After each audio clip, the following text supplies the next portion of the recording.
All right, good morning. So we're starting 1 minute late, but that's okay. But I do have some material to cover.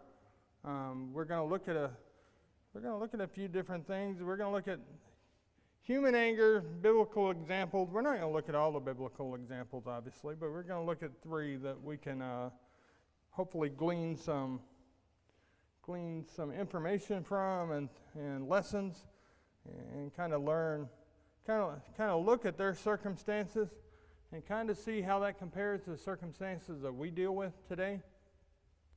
And then one of the things, like I've said this before and I'll say it again, one of the things I like to do when studying the Bible is to understand that, you know what, you're reading this in a Bible and you're reading this about all these events that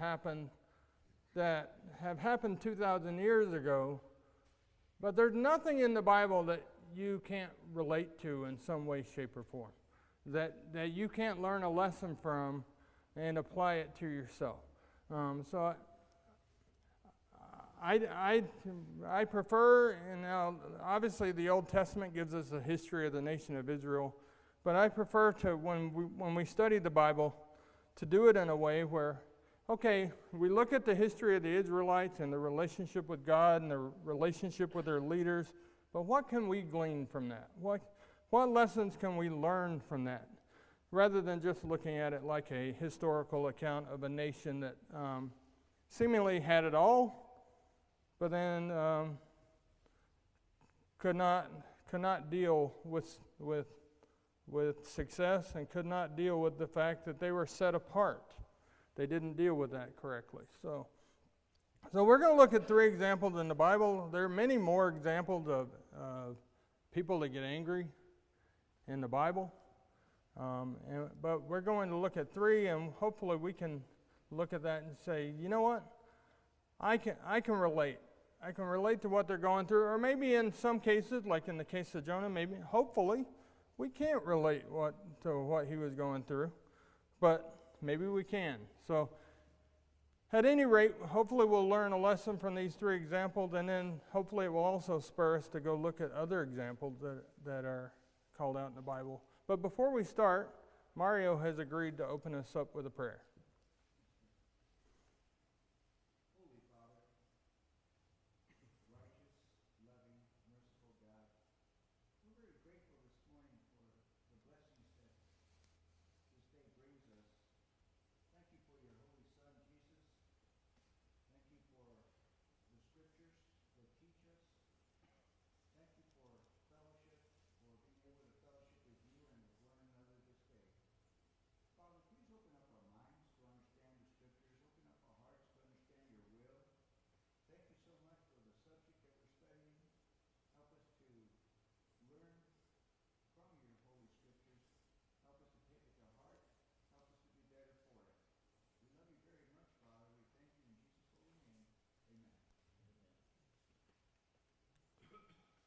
All right, so like I said, thank you, Mario. Like I said, we're going to look at some biblical examples, and we're going to look at the circumstances around these things, and then we're going to hopefully glean something from it. Now, I'm going to say next week we're going to look at, we're going to be in Proverbs quite a bit, looking at what Proverbs has to say about anger.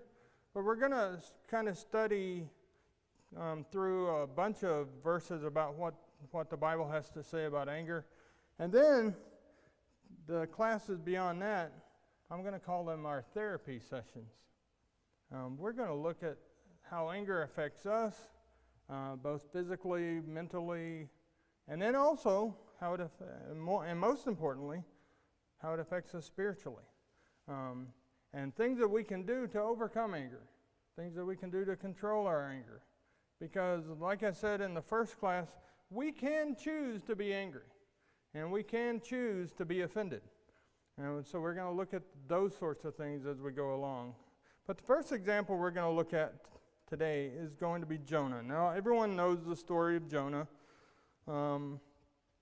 We've all been taught that from a very young age. But we're going to specifically look at chapter 4, where it says, starting in verse 1, but it displeased Jonah exceedingly. Now what displeased Jonah? What displeased Jonah was the fact that Nineveh was not destroyed. And because he had already in his mind passed the judgment that it needed to be. But it displeased Jonah exceedingly, and he was angry. And he prayed to the Lord and said, O Lord, is not this what I said when I was yet in my country? That is why I made haste to flee to Tarshish. For I knew that you are a gracious God and merciful, slow to anger and abounding in steadfast love and relenting from disaster. Remember last week we talked about the Lord said these same things when he passed by Moses. He's merciful, slow to anger, abounding in love, and relenting from disaster. So Jonah knew God. But it makes you wonder, though, why Jonah thought he could flee and somehow get away from what God had told him to do, because Jonah had to know he was not going to be able to escape God. God knew his every movement. God knew his every motivation. But he says, that is why I made haste to flee to Tarshish, for I knew that you are a gracious God and merciful, slow to anger and abounding in steadfast love and relenting from disaster. So Jonah gives a good description of God here. Therefore now, O Lord, please take my life from me, for it is better for me to die than to live. And the Lord said, and this is the first time he asked Jonah this, do you do well to be angry? Was that God asking Jonah a rhetorical question? Do you do well to be angry? God knew the answer to that, right? God knew before he even asked Jonah, do you do well to be angry? God knew the answer to that. But what did God want Jonah to do?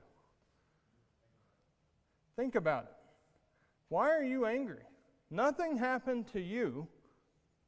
And these people in Nineveh were all saved because of you. So do you do well to be angry? When we start to feel the emotions that lead us to anger, do we stop and ask ourselves this question? Do I do well to be angry?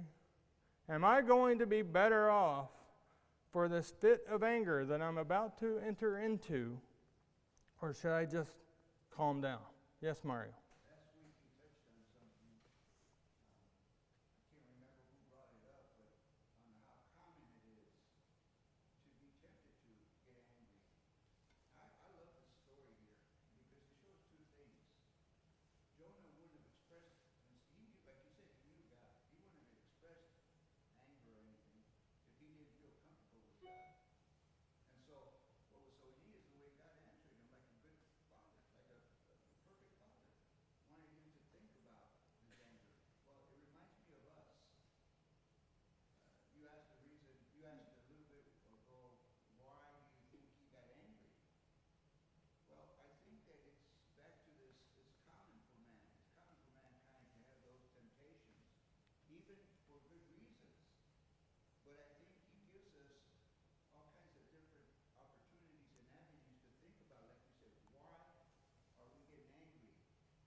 Yep, absolutely.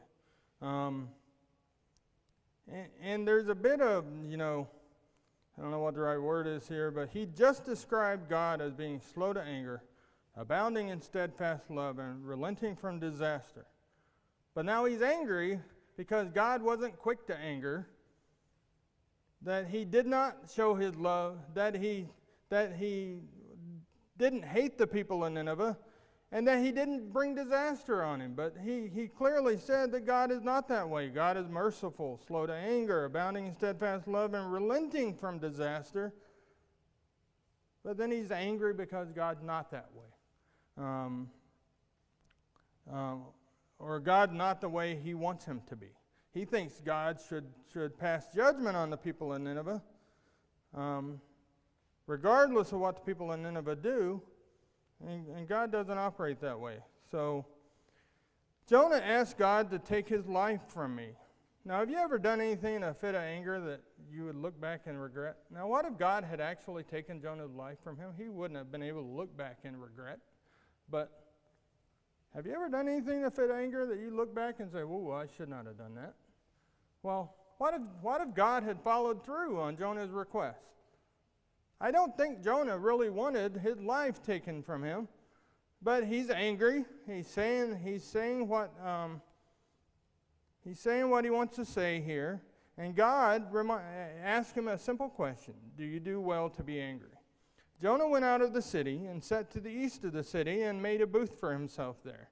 He sat under it in the shade till he should see what would become of the city. So Jonah built himself a viewing seat. He was just watching. He made himself a booth and he sat there to see what would become of the city. Now the Lord God appointed a plant and made it come up over Jonah, that it might be a shade over his head to save him from his discomfort. So Jonah was exceedingly glad because of the plant. But when dawn came up the next day, God appointed a worm that attacked the plant so that it withered. When the sun rose, God appointed a scorching east wind, and the sun beat down on the head of Jonah so that he was faint. And he asked that he might die, and said, "It is better for me to die than to live." But God said to Jonah, "Do you do well to be angry for the plant?" And he said, "Yes, I do well to be angry, angry enough to die." And the Lord said, "You pity the plant for which you did not labor, nor did you make it grow, which came into being in a night and perished in a night.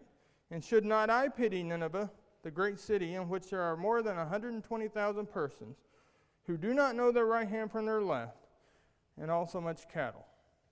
So God puts Jonah's anger in perspective for him. You're worried about this plant that you had nothing to do with. You did not plant it. You did not tend to it. It grew up. It provided you shade. But as soon as the plant was removed, you got angry. And then he reminds him, he does a compare and contrast. You're angry over one plant, but there's 120,000 souls in Nineveh. Should I not care about them?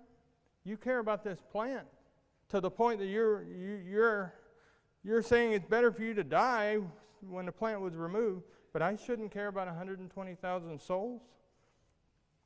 And the story ends right there. So we don't know what Jonah did beyond that, but we have to understand God did not accept Jonah's anger. Jonah was angry, and if you look at it closely, why was he angry? He hated Nineveh, and he also didn't want the sun beating down on his head. Jonah was selfish. And you can see that in the fact that he tried to run away from God. He put the lives of the people on the boat in danger as he was trying to run away from God. And then, when it came time for Nineveh to be saved, he went in reluctantly and preached, and Nineveh heard the words and repented, and God saved them. But then Jonah gets angry about that. Jonah gets angry because he did not get his way. How many times do we get angry because things don't go the way we think they should? Because in my mind, right, things should always happen the way I think they should, because who's more right than me? Is that how we feel sometimes? Who's more right than me? Well, that's what Jonah was thinking. Who's more right than me? Well, God tells him, I am more right than you. And that's God's message to him here. I am caring for these people who have turned away from their sin, at least for a moment. And Jonah clearly was not. So Jonah's anger was out of selfishness. Now we're going to look at another person whose anger was caused, or at least his irritation was caused by the people that he was called to lead. So we're going to look at Moses. Any questions or comments about Jonah before we move on? Yes, Josh. I get a lot of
Absolutely.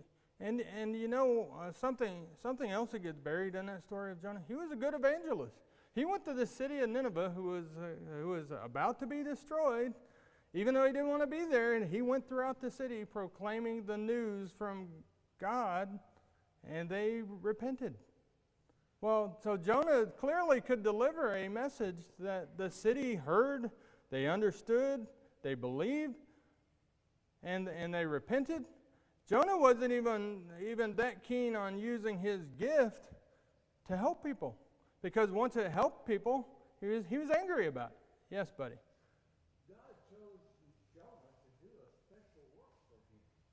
Yep. And Jonah didn't want to go, but he eventually did, and he put himself at some risk by going to Nineveh.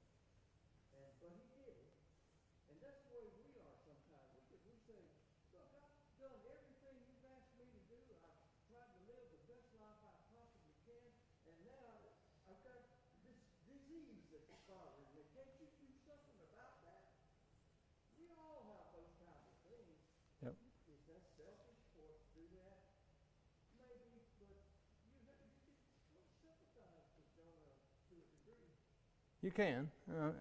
I mean, certainly, yes. We all deal with things in our lives, but it boils down to God's got a bigger picture. God sees things outside the realm of ourselves. God sees the whole picture of His plan, and that's what God is focused on. Whereas we may be focused on what affects us, God is focusing on what affects all of His people and His plan for the world. Yes, Josh, and then we'll get to Mario.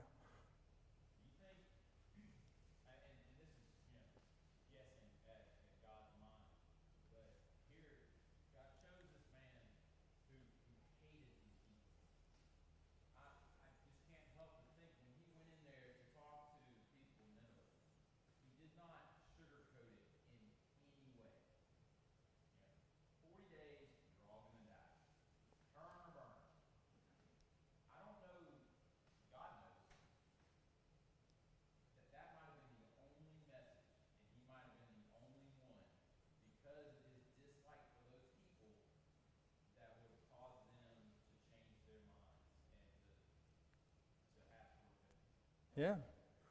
I mean, God chose Jonah, like Buddy said, God chose Jonah for a reason. He gave him a special purpose. Jonah had a special work to do. Yes, Mario. Just to follow up on what you guys have been talking about, I think something that needs to be expounded on a little is this whole notion that if you think about what the studies, what experts say how to get rid of a bad habit and you put something good in it, I think that what I get from these comments is that in order for God to use us, we have to get rid of anger and any kind of things that hinder that, because we can't be effective if we have that hanging like an albatross on our necks. Yep. And I see that with Jonah. Yeah, and I think I would say I don't know that we as humans can ever get rid of anger. I think anger is something that we all have to tame.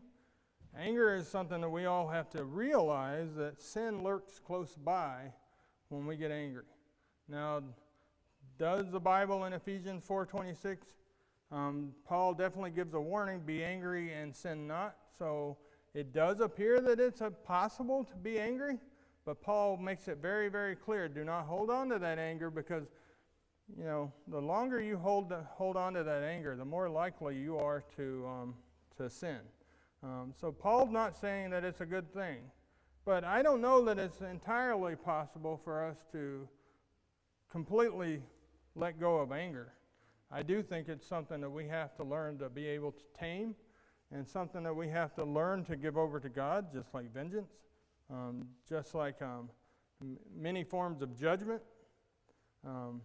We have to let go of those things and give those to God, because He can control His anger.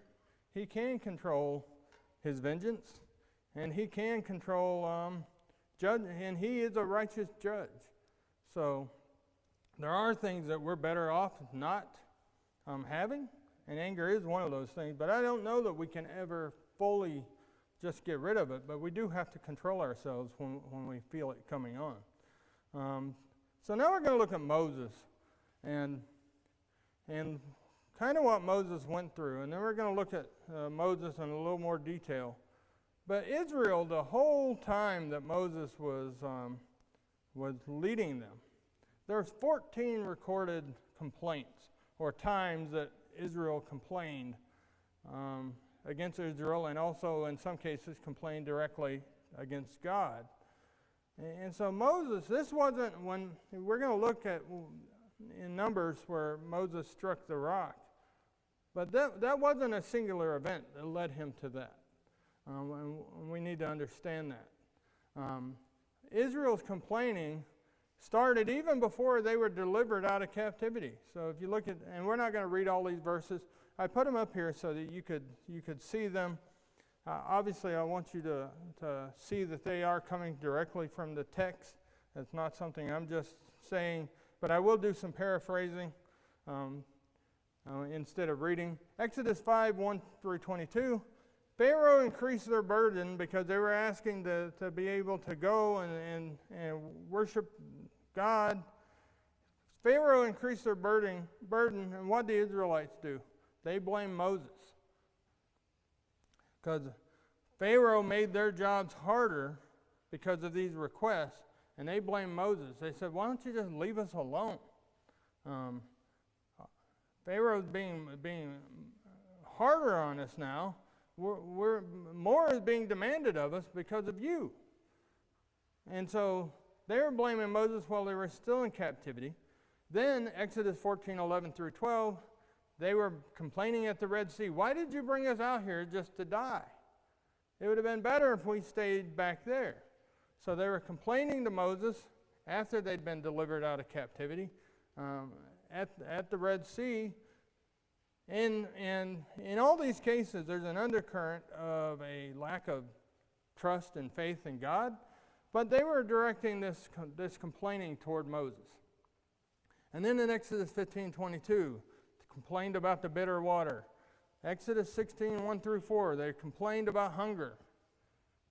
Exodus 17, 1 through 4, they were this is the first time they were complained about their thirst. Exodus 32, the golden calf, when we looked at that last week. So Moses went up on the mount, he received the Ten Commandments, but before he came back down, Aaron had fashioned them a golden calf. So Moses here intercedes for the people to keep God, even though they've been complaining at him for basically the whole time he's been their leader, pretty much. He intercedes for the people, and God relents. Now, God does order, later in Exodus 32, he orders the Levites to kill 3,000 people for worshiping the calf. But he relents destroying all of them. Numbers 11, again, complaining about the food. Numbers 12, 1 through 12. Now you have Miriam and Aaron complaining to Moses about his leadership. What happens to Miriam? Miriam gets leprosy. And so Moses intervenes. What does God tell Moses? Moses asks God to purify her. And God says, no, put her outside the city for 7 days, and then she can come back in. So God wasn't just going to snap his fingers and excuse Miriam. She had to go through the cleansing process. Outside the city 7 days, then she was back in, and the nation of Israel could move on. And I believe it was at this time where God also told Miriam and Aaron about his direct relationship with Moses. He describes how he comes to the prophets in visions. But he tells them, but I talk directly with Moses. I tell him exactly what I want him to know. So Aaron, at that point, has there's no confusion who's leading the people of Israel. It is God. God directly revealing to Moses what he wants. He's not giving him visions that he then has to interpret. Moses is getting a direct commands from God, and he makes that clear. And so Miriam and Aaron both get fearful. Miriam's struck with leprosy. She has to go through the process to be restored. And then the nation of Israel moves on. But that doesn't stop them from continuing to complain. So in Numbers 14, verses 1 through 10, you see they complain about the giants in the promised land and the doubts that they can conquer them. Well, who are they doubting? Moses himself isn't going to go in and conquer them, not without God's help. They're doubting God here. In Numbers 14, 10 through 12, they try to stone Aaron and Moses. In Numbers 14, 20 through 24, and we're going to read that real quick.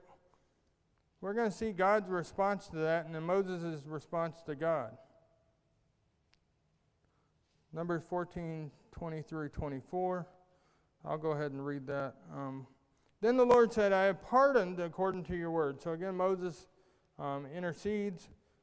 But truly as I live, and as all the earth shall be filled with the glory of the Lord, none of the men who have seen my glory and my signs that I did in Egypt and in the wilderness, and yet have put me to the test these 10 times, and have not obeyed my voice, shall see the land that I swore to give their fathers.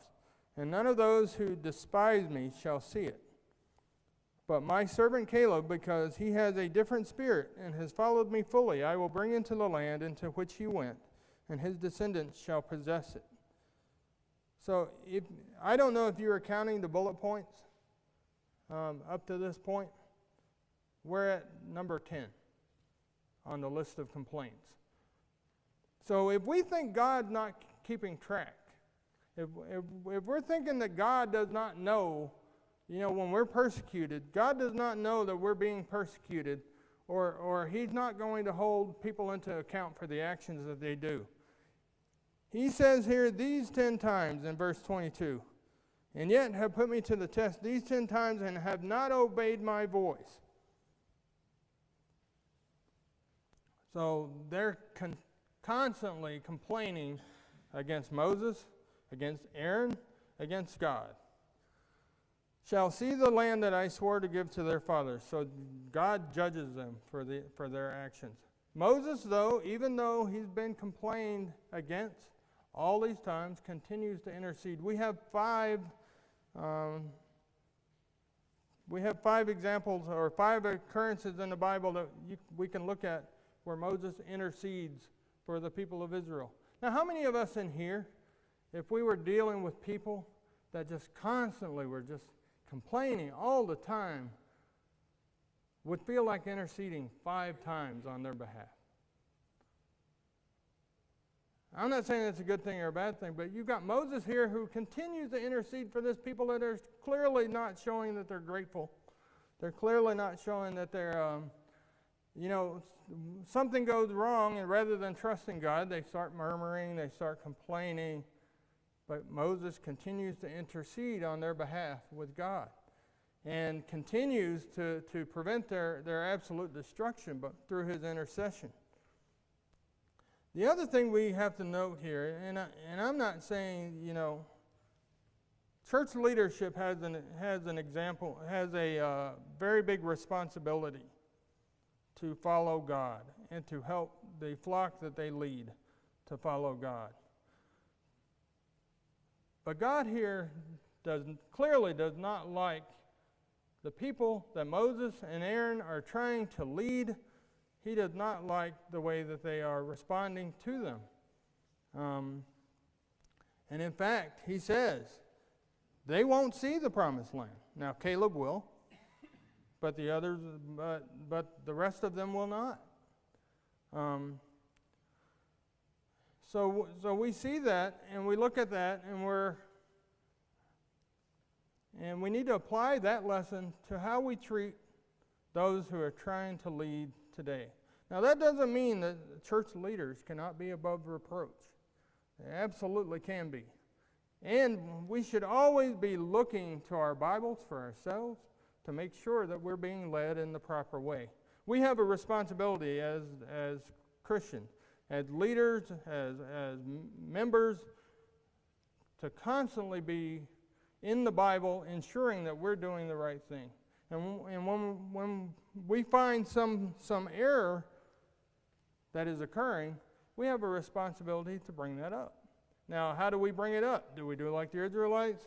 Oh, complain about this, complain about that. It's a constant droning on about, oh, I'm thirsty, oh, I'm hungry, oh, this and that. No, I think we have to do it in an effective way. We have to do it in a way where, we go and we do it out of love, and we do it out of compassion, and we do it out of a spirit of trying to correct rather than punish. But there does come a time, and God reached this point here where punishment is deserved. Yes, Mario? I really appreciate what you're mentioning because it's bringing a lot of these to my mind. I mean, who has not heard, even brothers and sisters, even ourselves, do grumbling and complaining lately? It's been a lot of reasons to do that. But why I think what you're saying is so crucial is because it's not only leaders that have that responsibility. In relationships, we have a responsibility to be good listeners, first of all, because right away we can go ahead and shut up people by telling them, stop grumbling, it's a sin. But if you listen to them, you can find a way, like God was patient with the people for a long time before he punished them. Yep. And so I think we could learn a lot from this lesson of how we could, each one of us has an obligation to live according to the Spirit, but also to help each other. Yep. So that when natural grumbling and complaining comes, we may help them in a positive way so that the Lord don't get angry with them. So sometimes he has to get our attention and Yep. smack us over the head, get our attention. Yeah, and we can prevent that grumbling and that complaining from metastasizing, growing, and becoming just a grumble or a complaint into something where, more and more people are now involved in it, and before you know it, people are taking sides, and we have to be careful when we're complaining, when we're grumbling, and maybe it's a legitimate complaint, but we have to be careful of how we address that complaint. Do we address it in a positive way and get positive results? Or do we just continue to grumble and not try to do anything positive? We're just continuing to grumble and just continuing to let it grow, because then that grumbling leads to anger, which is what we're talking about here. Yes? You mentioned earlier, who knows better than me? And a lot of times when people do have these anger issues, they're tending to look inwardly at, hey, I know what's going on with Leslie. I don't know what's going on with Todd, but I know what's going on with me, and I don't know what's going on with Laura. But I'm sure my problems are bigger than theirs. That was a joke. I wasn't being serious. But you don't see the whole picture. All you see is what's going on with you, and I think this happens Yep. here too. And while Moses went to intercede for them all these times, how did they try to repay him? Absolutely. So when you don't see the whole picture, you don't even realize, hey, this guy's going to bat for me. Let's stone him. Yeah, they're complaining in the moment about things that are affecting them in the moment, but they don't see the big picture, and it does, and we're going to see that when we start talking about Peter here as well. But you're right. Sometimes we lose sight of the big picture when we get angry, when we get upset about something. Maybe it's not even to the point of anger, but we start complaining and grumbling about things. We lose sight of what the big picture is. So number 16. The leaders rebel against Moses.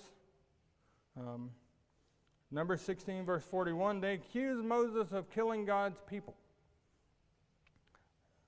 So, and then in number 20, verses 1 through 5, again they complain about no water. This is getting us really close to where Moses has had enough. Oh, on a side note, I do know that Noah built the ark.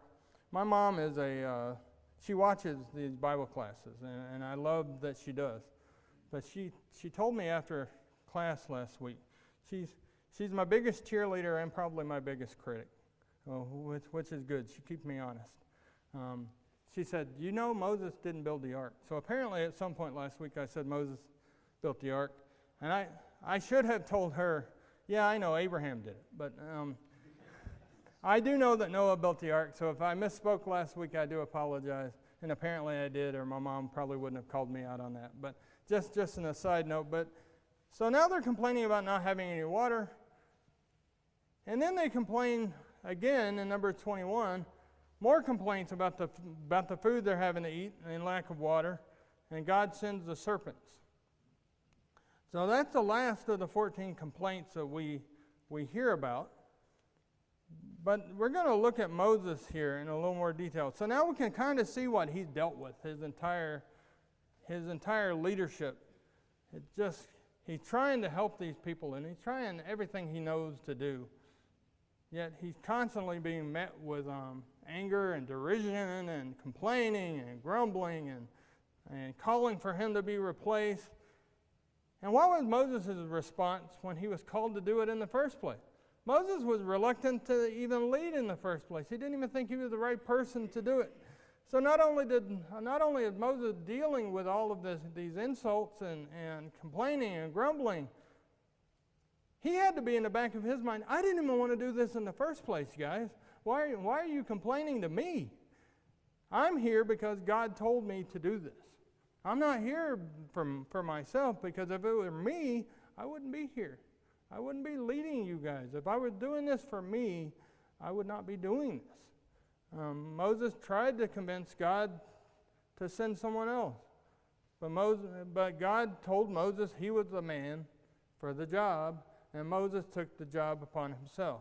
And that's why I think once Moses took the job of delivering Israel out of the Egyptian slavery, I think Moses went into it 100%. And that's why he loved these people, and he was interceding for them all the time, even though they weren't always showing love back to him. So Moses was reluctant. After accepting God's command to lead, he endured a lot in leading God's people. We already talked about he interceded for them at least 5 times that we have recorded. So Moses did indeed care about the people. If he didn't care about them, he could have just let God destroy them. He could have just allowed God to do what God had planned to do. But he interceded, and guess what? God loved Moses. God listened. Just like with the Ninevites, when they repented, God listened. And just like with Moses, when he interceded for the people, God listened. So again, God hears us. God knows what we're doing, and he's not quick to anger. If he were quick to anger, he would have destroyed them before even giving Moses a chance to intercede. Yet his disobedience, born out of frustration, was not excused. So he had gotten frustrated to the point in Numbers 20, verses 10 through 12, he called the people rebels. He looks at them and says, you rebels, and he strikes the rock. Strikes it twice. Water still comes out for the people, but what does God say? You disobeyed me. You've done all these things up to this point, but you disobeyed me. So now Moses was not allowed to go into the promised land. Even Moses, who had interceded for the people, had taken on this responsibility for God, but his disobedience was not excused. God said, you disobeyed me. In front of the people, you disobeyed me. And he was not allowed to enter into the promised land. He was allowed to see it, but he was not allowed to enter in.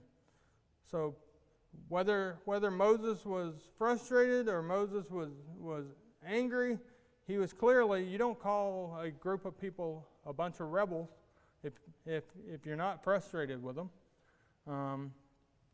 But it allowed him, it led him to sinning. And then that sin was met with a judgment. And Moses was not allowed in. So we've only got a few minutes left here to look at Peter.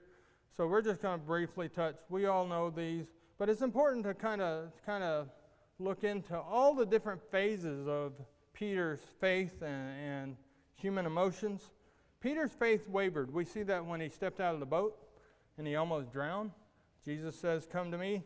Peter starts to walk to him, and then his faith wavers, and he sinks into the sea, and Jesus saves him. So we see Peter, even though he had a strong faith, he was called the Rock. He was there when the church was established on the day of Pentecost, but he had a wavering faith. Peter was rebuked by Jesus. Peter was called Satan in Matthew 16:22 through 24. Peter cuts off the soldier's ear. We've already talked about that.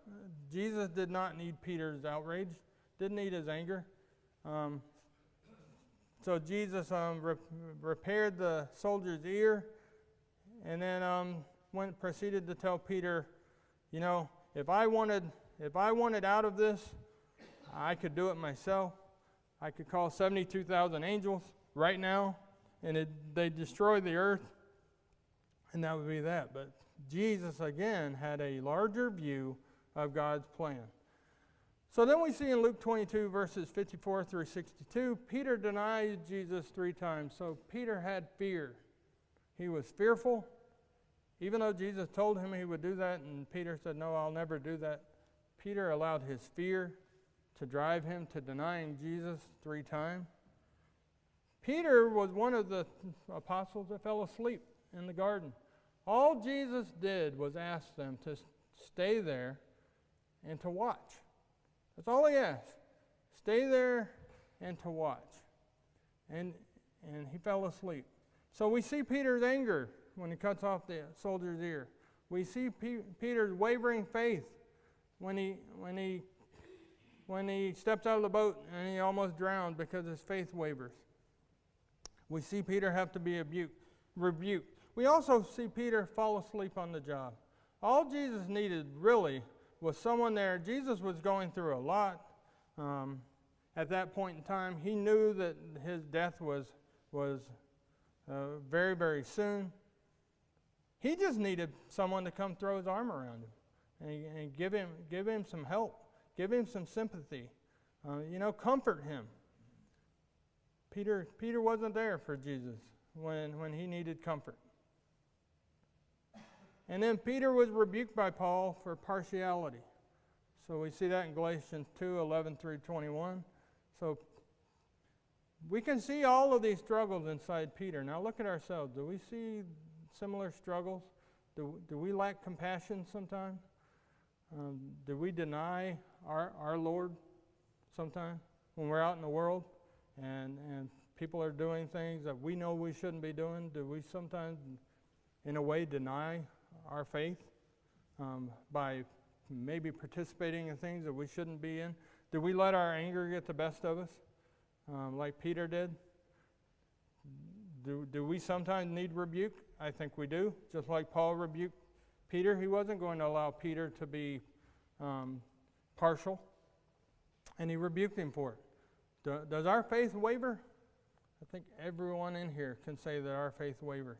So when we look at Peter, he has a whole range of emotions, but a lot of times what ends up happening in all of these cases, it wasn't good. It wasn't good. So we have to control our emotions, and specifically, talking in this class, we have to control our anger because it will get the best of us. It will absolutely get the best of us. It got the best of Peter. It got the best of Moses. It got the best of Jonah.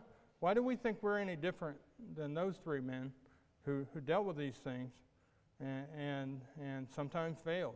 Why do we think that we're going to be any different when we start dealing with anger and we start being angry about things? We all think, oh, I can handle it. Well, why couldn't Moses handle it? Why couldn't Peter handle it? Why couldn't Jonah handle it? So we do have to be very, very careful when it comes to anger. So that's all I got for this week. Next week we'll look at what the Bible says about anger and how it describes anger. So thank you for your attention.